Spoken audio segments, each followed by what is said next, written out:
All right, we're live doing the daily space weather, looking at the sun in 193 angstroms. A couple diffuse coronal holes there in the southern region.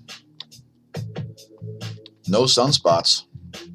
Little uptick in solar activity as well as volcanic activity. At least 5 people dead in a volcanic eruption in New Zealand's White Island. We'll get to it. Here's the 304 angstrom view, and we're looking at about 9 hours of activity. There are the date stamps for you. Date and time stamps. Some filamentary activity around the rim. Again, 0 sunspots. We don't see any coronal mass ejections or anything like that. There's a view of the north, and there's a view of the south.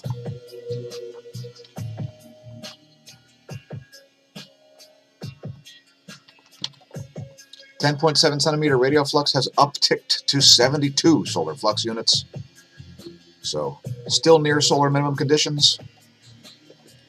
And there is some activity rising in the east of the sun also. We'll get to it if we have time. And now we're at HelioViewer, just to show you the magnetic fields. Here's a 171 angstroms view, combined with the magnetogram.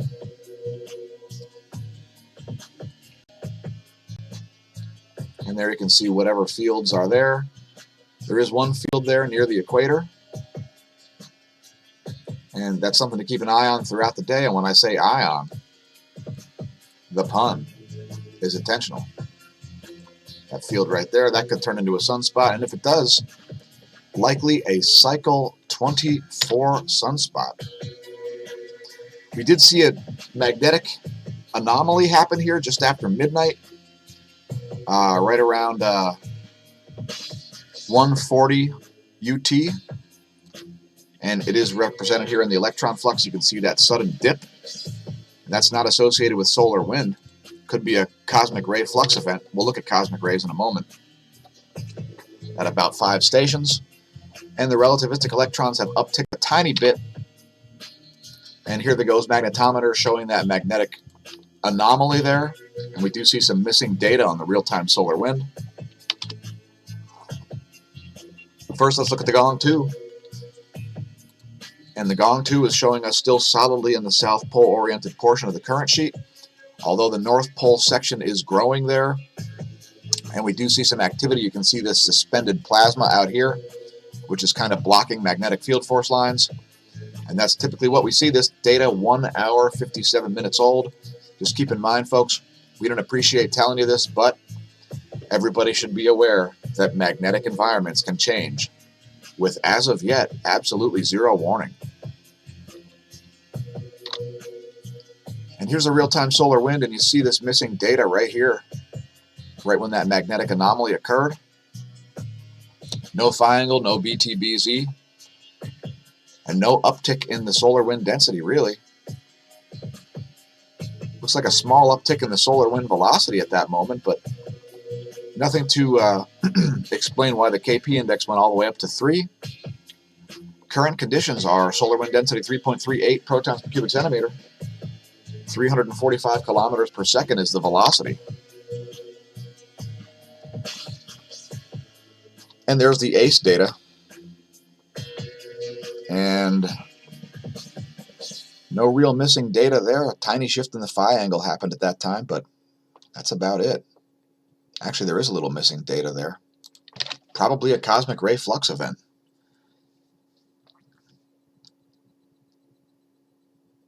Here's the geospace magnetosphere movies, courtesy University of Michigan. This 4 hours of data derived from using the space weather modeling framework, which is described below if you want to read all about it. Click the links, head to the bottom, click the details tab, and you can read all about the space weather modeling framework. A lot of different variables, including electron flux, solar wind, magnetometers, and tons of other stuff shown. Now we do see a magnetic anomaly right here, stretching all the way from the Canadian North Pole down into Baja California and almost to Hawaii, actually. And we continue to see some ionospheric anomalies over the South Atlantic. Evidence of the South Pole creeping into the southern Indian Ocean. and that's the 4 hours of data. Ground magnetic perturbations, delta B, changes in the Earth's B field. Here's 6 hours of the ionosphere. And we'll let that play through also for all of you forecasters who know what you're looking at here. Now the ionosphere, when you see the red blobs, that's not the F2 layer, that's the F layer. As the ionosphere evaporates at nighttime into a non-F2 layer. In other words, there are different frequencies of compression in the ionosphere, and you can see this big charge disparity here at Hawaii and points south at nighttime. As the South Pacific ionosphere remains charged anomalously, possibly an effect of the South Atlantic anomaly, but let's don't conjecture about how the ionosphere works before we even understand how the planet works. Anyway, KP index is back down to 0, having just dropped off from 3, right when we saw that magnetic anomaly and dip in the electron flux. Let's go to some cosmic ray stations. Here's the Apatity neutron monitor. And there actually was a small cosmic ray spike right at that same time, according to Apatity. How about Barentsburg? Not really the same scenario at Barentsburg, although it doesn't seem to be sending the data.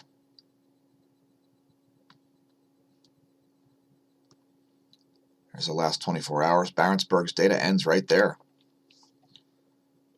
Kind of odd.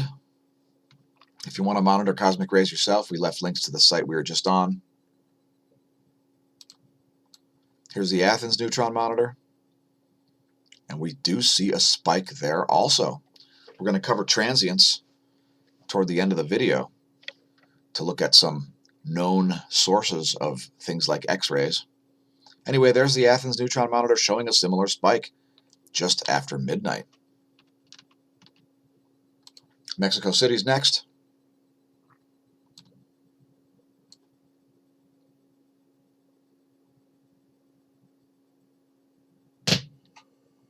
Mexico City not really showing the same kind of a spike there. And the highest cosmic ray flux measure there at Mexico City was actually on November 11th. Let's look at Moscow, which typically has a very wild range. And there's the data from there. Small uptick right after midnight there also on today, December 9th. And lastly, let's look at Oulu and some Antarctican monitors, or at least one Antarctican monitor, the one that's sending back data. We see that similar spike at Oulu, although not super high. Here's DOMC Antarctica. Nothing to write home about there. Here's DOMB Antarctica, still not sending back data. Again, we leave links to the Network of Cosmic Ray Stations page. And thanks for everybody who's viewing live or not viewing live. We do these live to get them out as quickly as possible, as a lot of the stuff is in real time. Earthquake rundown for the past 24 hours. We're only going to talk about significant quakes here, as we don't want the segment to be too long. See some deep quakes associated with Alaska. There's one deep quake. There's another deep quake. They're both small, but they're both over 100 kilometers depth. Here's a 4.9 at 140 kilometers depth down at Vanuatu. That one coming in at 1437 UT yesterday.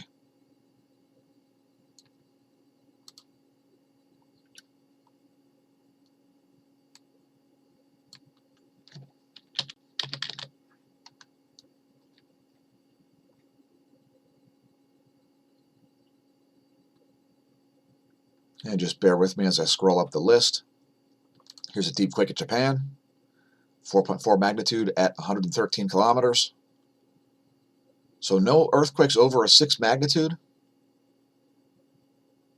in the past 24. Here's a 5.1 at depth. Salamanca, perhaps named after the Breaking Bad character Hector Salamanca, or perhaps Tuco Salamanca. Here's a very, very deep quake near Fiji, 4.5 magnitude at 516.3 kilometers depth.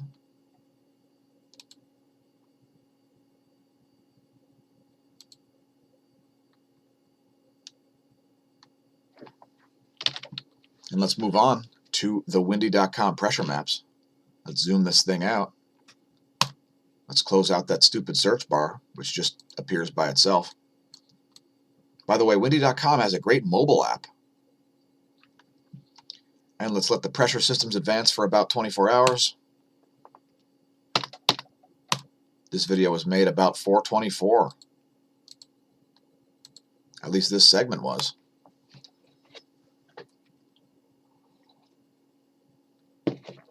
And here's how the pressure systems are expected to play out according to the GFS model. We are in forecast mode now. And there's where things will be around 1600 Zulu tomorrow. Looks like a very strong low pressure system there in the North Pacific. And an anticyclone over the North Atlantic.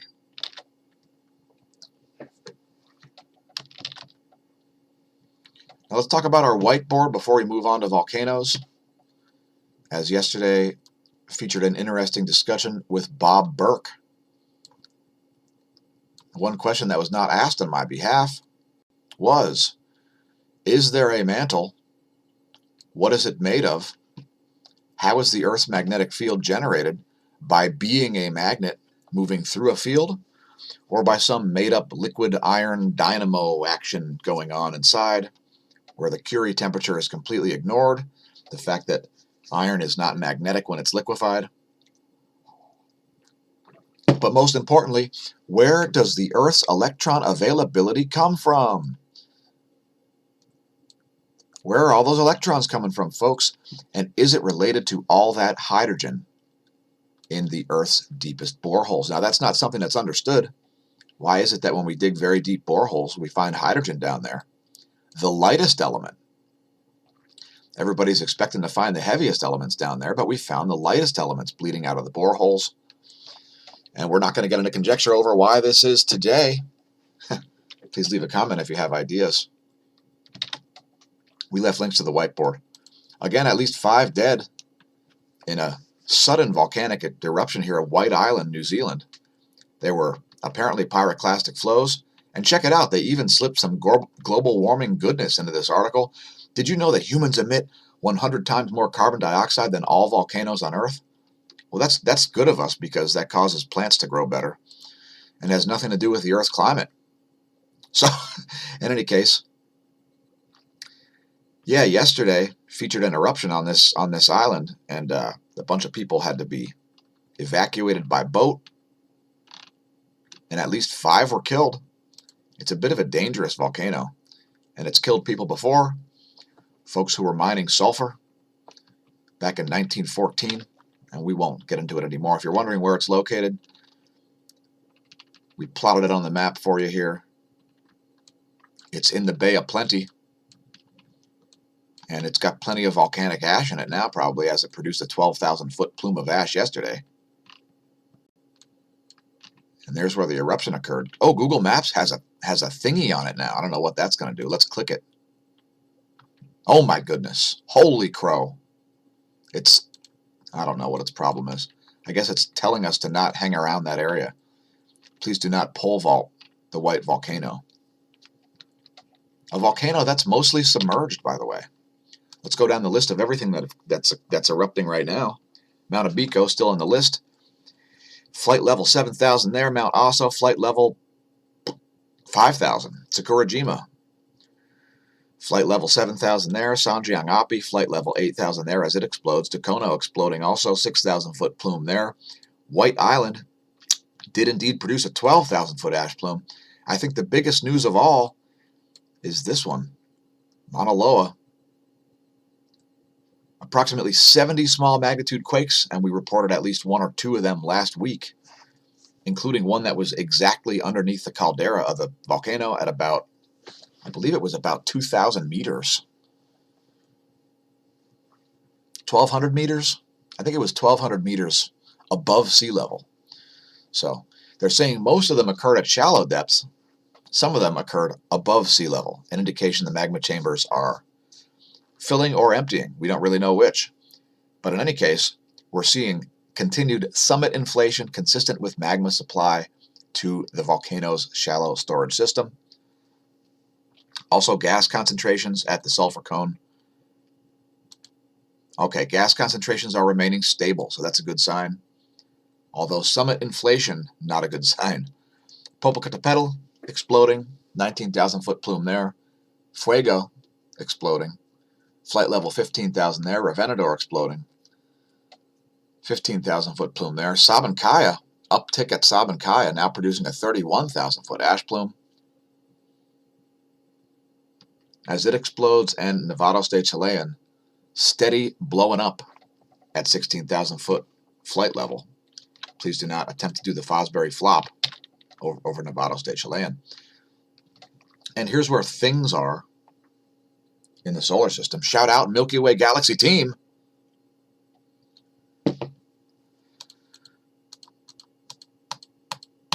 And there's where things will be in 7 days. Here's where stuff is above my head. Let's animate the map to see Mars rise and Mercury rise and Deneb rise and the Sun and Jupiter and Saturn and Venus. It's a cosmic pile-up happening today, folks. A cosmic pile-up. By the way, welcome to the Neo-Renaissance as astrophysics and cosmology get rewritten before your very eyes. And I just spilled coffee all over my keyboard. Fortunately, it's a highly water-resistant keyboard, and this will have absolutely no effect. Now I can't mash the keys because it'll screw up the recording, but in any case, we should be good to go. Check out smAshomash.org. It's got links to our social media, including the YouTube page, Twitter, Instagram, Minds, BitChute. And look for a forum coming up very soon. Very soon, smAsho staff, very soon. As well as some merch is about to be made. Some t-shirts that say 3C405B. Talking about Cygnus A. Just the second most powerful radio source in the sky. No big deal. And there's the BitChute page, by the way. Also, check out yesterday's side view sunrise. If you're on Instagram, follow the hashtag #SideViewSunrise. Perhaps put up some of your own. And I know it's going to play. I just keep clicking it over and over again, and it'll eventually play. The junkware will eventually respond to a mouse click, folks. We swear. Anyway, there's yesterday's sunrise. So check the hashtag #SideViewSunrise to see a whole lot more similar ones. I made it up with side view mirror images. And now we use any window we want. Here's where lightning's striking, and we see some significant lightning over the Mediterranean, the central and eastern portions mainly. Otherwise, fairly quiet. Here's some value-added services for you. It's the U.S. Doppler radar map, as we're about to get rained on here in eastern PA. And my coffee is just not cooperating today. Looks like some heavy snow falling over the north central again. And let's move on to the water vapor map. Animate this one so you can see what's going on with the real story with the weather. As a Doppler radar is often not particularly helpful in figuring out what will happen next. If the Doppler radar is confusing you, find yourself a water vapor map. Lots of moisture over the eastern portion of the U.S. And let's look at this dry air convergence zone over South Dakota. Should see some interesting atmospheric effects going on there.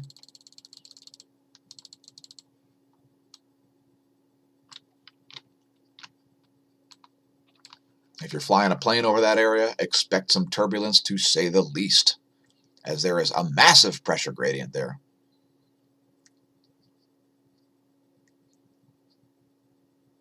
Learn how to predict turbulence in your friend's airplane flights. Understand that dry air is more massive than wet air.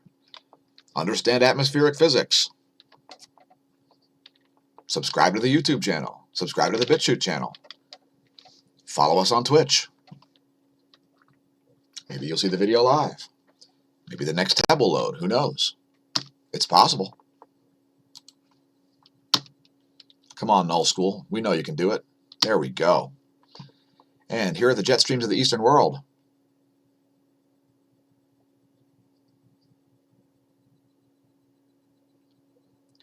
I would note this equatorial flow here that is moving 100% east to west, which is backwards, by the way. And let's check out the western world before we move on to plenty of more material, like the Calabash Nebula.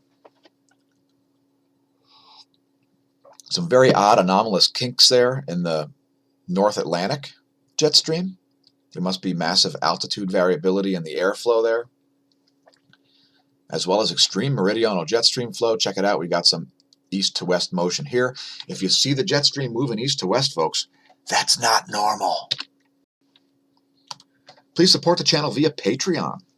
By the way, patreon.com/smAsho, the real source of funding for the channel, as YouTube pays us precisely $0 for these videos, and they show you ads for the benefit of YouTube, not the benefit of us, the content creators.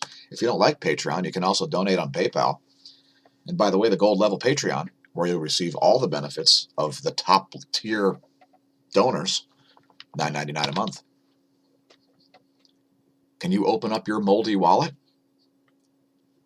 shoo away all the moths, and donate $9.99 a month to our cause to do things like assist, study, and report on the unified theory of physics? It's coming, folks. It's coming. Please don't forget to press like and subscribe on YouTube if you enjoy the content. And thanks, Smash Team. Everything's fine now, Smash. Everything's fine now, Smash. Everything's fine now, Smash. Are you familiar with the emotionally intelligent AI that's either at or on its way to the International Space Station? Well, this weird, creepy-looking thing is going to be floating around, doing robotic missions in and outside the space station, as well as having inane conversations with the astronauts. Now, it's designed to do things like figure out when people are nervous or upset or whatever, and it's got its own face on there, and it's by IBM, and at least it's not by Google, and for that, we thank you. Let's get to even more stuff. Things that are fast. Now, I'm into things that are fast. Formula One cars are fast. But first, let's talk about things that are slow. Centralization is over, folks. I don't know if you're aware. Centralization is over. And China is really learning this the hard way. So China has retaliated for the U.S. refusing to put the highly insecure Huawei devices into our wireless networks. Beijing has ordered all government offices and public companies to replace foreign PCs and software in the next 3 years. Good luck with that, China. I'm sure that's going to work out real well for you. And again, centralization is over. These giant bureaucracies, they don't need to exist anymore. We have this thing called the internet. And look for massive institutional changes coming soon, folks. Not just the rewriting of cosmology, astrophysics, and indeed physics itself, but look for massive changes with these giant, heaving bureaucracies that can't get out of their own way. Centralization is over, folks. To quote Bill Whittle, centralization is dead. Let's talk about something fast. How about the Parker Solar Probe? Parker Solar Probe's fast. Now, it's currently only traveling at 74,520 kilometers per second. I mean, per hour. So, hey, not really moving that fast at this current moment. If you want to know where it is, we've left links to all of these pages. By the way, we're going to have a Christmas present here, which is going to come one day late, a Venus flyby on December 26th. Not sure whether the instrument will be able to image Venus or not. And actually, I'm not even sure what part of Venus it's going to fly by, but we'll be interested in the data once it comes back. And we're talking about the Parker Solar Probe on the regs because there's way too much stuff to cover about the Parker Solar Probe. Now, the Parker Solar Probe is the fastest device ever built by mankind as far as we know, traveling at a speed, so far the fastest speed it's hit, which was on November 6, 2018, 343,181 kilometers per hour, which is a tidy sum of 213,242 miles per hour if you wanted to convert the units. Here's the part of the suite of sensors here. You've got these electric field antennas on the front behind the heat shield there. You got your coronal white light imager, that's the WHISPER. The low and high energy solar particle sensors, that's the SWIAP. And the side-facing solar wind ion sensor, that's the fields. And then 3 magnetometers on the tail there. Let's talk about the timeline. The timeline of solar heliophysics. So, Kepler observes comet tails and hypothesizes that they're blown by solar wind. The corona, in terms of the sun's atmosphere, that's 1842. The coronal heating problem, can't figure out why the corona is so hot and the surface is so cold in comparison. Is it hot in the first place? Can you even measure temperature in space without some sort of a container? Please leave a comment, Dr. Robitaille, if you're watching the video. A new heating mechanism proposed by Hannes Alfvén, also in 1942. Alphen waves, that is. Solar wind made of particles, 1943. First theory of the solar wind in 1958. Solar wind detected in 1959. Fast and slow solar wind and so on up until 2018 when this fantastic instrument was launched. We left links to that image as well if you would like to read about it. Here's the page about the Parker Solar Probe's mission. And there are a lot of missions, really. And we've already discovered things that we didn't expect to find. So read all about that if you like. We've left links to every single page that we don't normally leave links to. Now, one thing about the Parker Solar Probe is that the instruments are not always turned on. So if you want to try to grab data from any of the instruments, you should probably use this table, as when you see green lit up areas, that's telling you when the instruments are turned on. So, for instance, if you want to know what the ESIS is doing, there's the ESIS. And for instance, if you want to find data from New Year's Day 2019, ESIS has the data. Links to that as well. Let's talk about Zooniverse.org briefly. Now, Zooniverse.org is the largest citizen science project in the world, and we need humans to classify galaxies, so check out the Galaxy Zoo project. Set yourself a login, perhaps get published in an astrophysical paper. Probably just a few million more galaxies needed to be classified here, as computers can't do it, and I can't seem to speak the English language today. Let's talk about the Calabash Nebula. Now, the Calabash Nebula is believed by mainstream astronomy to have been created by the end of the life of a sun-like star, creating this massive nebular area of dust, as it creates a bunch of nova shells and all sort of crazy magnetic field force lines align the plasma in certain orientations, giving us an idea of how the destruction happened, which is not understood at all by mainstream cosmology. It's also known as the Rotten Egg Nebula. We've left links to the wiki article as well. This is located about 5,000 light years from Earth, and not really that much to say about it, except there's a bunch of sulfur in there, and that's part of the reason why it's called the Rotten Egg Nebula.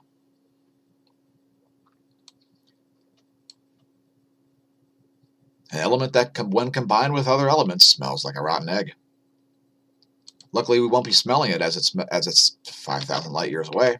So read about the Calabash Nebula if you like, and don't forget to tune in tomorrow to the channel as we'll be talking about NGC 2438, another planetary nebula with fantastic novel shells that you can see in different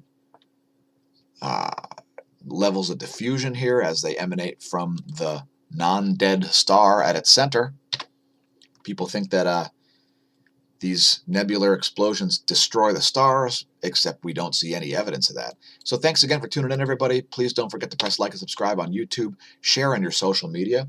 Please consider becoming a Patreon, as we are expanding the operation in all kinds of non-evident ways behind the scenes. And thanks again, patrons, for being the real associate producers of the content.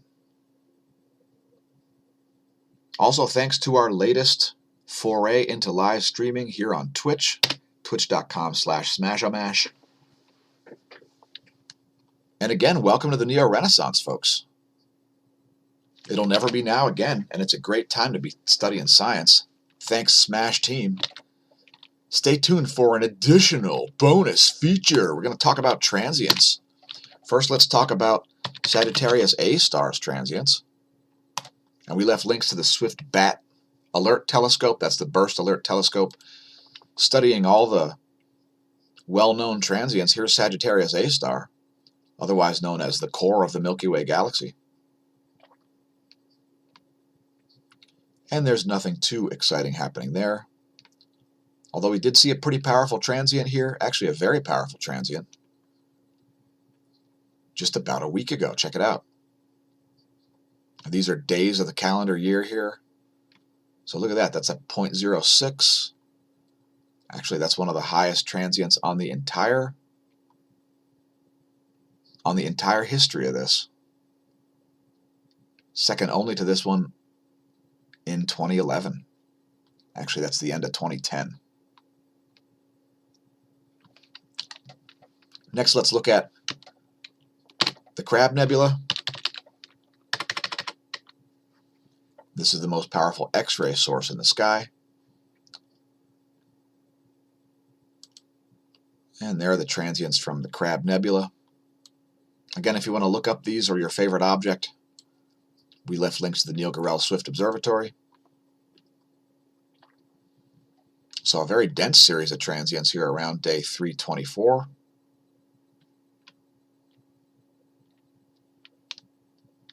Otherwise not super exciting at the Crab.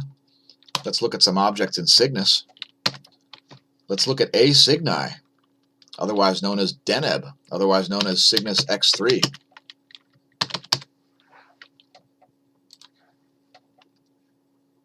There's Cygnus X3. And we talk about it all the time in the channel, due to the fact that it is one of the most obvious point sources for cosmic rays. And I would note that the most powerful transients ever measured from Cygnus X3 occurred back in 2008 at the last solar minimum. Let's look at Cygnus X1 also.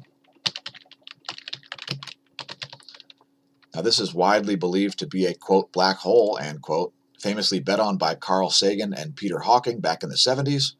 This is the first object believed to be a black hole located inside the Milky Way galaxy. Not sure the distance on this one. We'll cover it more in depth at a later time. There are the transients from Cygnus X1. And you can see it does have a bit of a cyclical nature to it. Highest transients ever measured from there happened in 2006.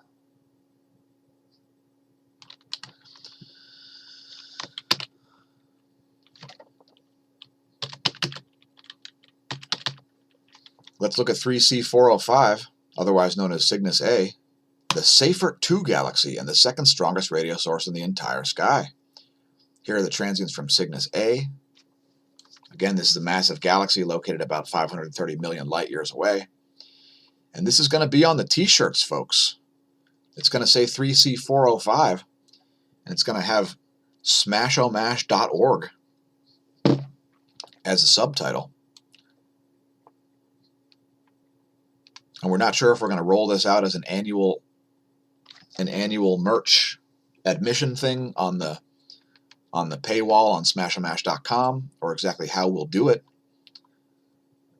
But be ready, folks. It's coming. Anyway, there are the transients from Cygnus A. And let's just look at something on the opposite side of the galaxy, or in perspective on the opposite side of the galaxy. Let's look at the Vela pulsar.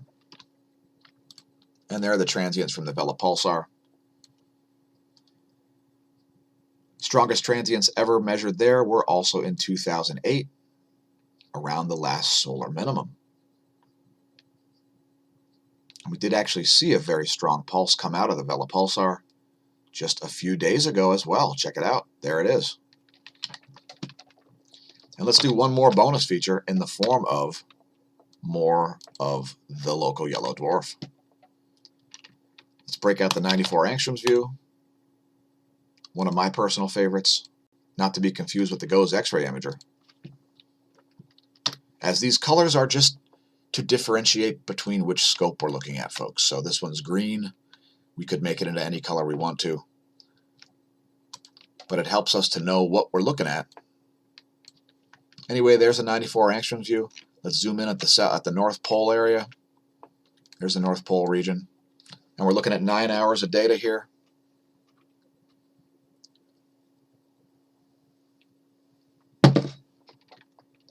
Here's the South Pole region. And here's the equatorial region.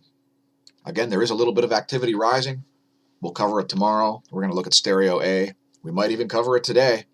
It's a distinct possibility that we'll be back again. So thanks again for tuning in, everybody. Remember, stare at the sun. Try to understand the physics.